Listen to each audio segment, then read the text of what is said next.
Okay, so what have we been up to? I've been working on getting this colour editor thing working, widget working. Must stop calling things things. Been quite complicated. Had to set up quite a lot of different bits and pieces and do a lot of research on things. So we've still got this and this, but now we click this button, we get that, which allows us to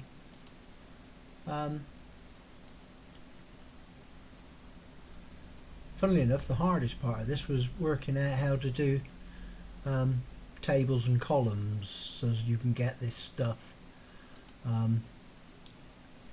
with, you know, so you can actually place the objects on the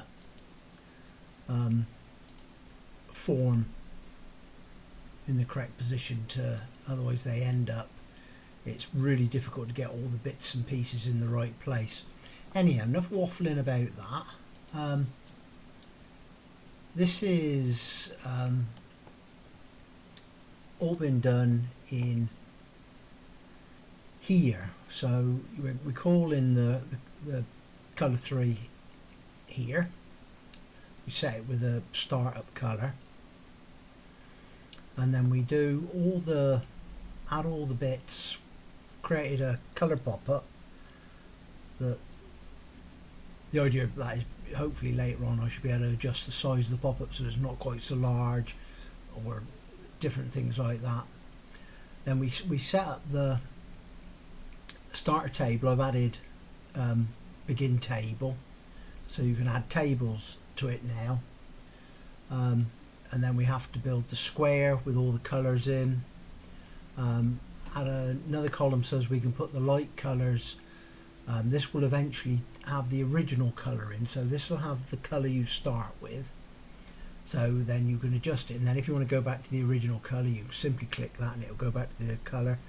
Next row, this is some styling, so it adds some padding so it's not all bunched up on each other.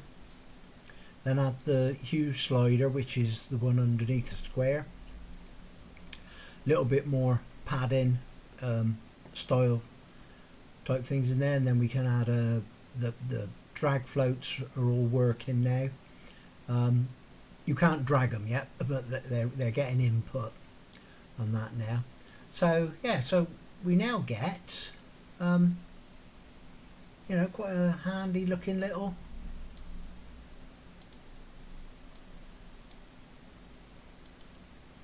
got to work out why that's not a pointer on there. I'll hold it over there, it goes to a pointer. So you can, and I've just got this set up to set the clear colour on the main window. And as you can see down the bottom there, all the it's recording all the colours in here. Click anywhere and it closes. Now the code's all up on GitHub. I've just freshly loaded it all to GitHub. I'm not going through it all because it's just too much of it. You'll have to have a peruse if you're interested and see how it works. It's all got comments on it. My next goal is to try to put all of this into the actual into here. So it'll come in here, it'll come down here, and then somewhere in here it'll end up loading those bits in here. I want to refactor it so as we can just call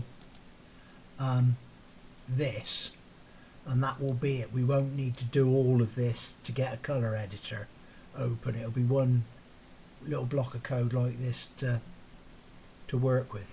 Anyhow, that's where it's got up to now. I think it's starting to look quite nice. Not very useful yet, but it's teaching, because I'm doing this as a learning project, and it is teaching me rather a lot of different things, so I am learning from it, which is all it's all to do with. Anyhow, thanks for watching if you did.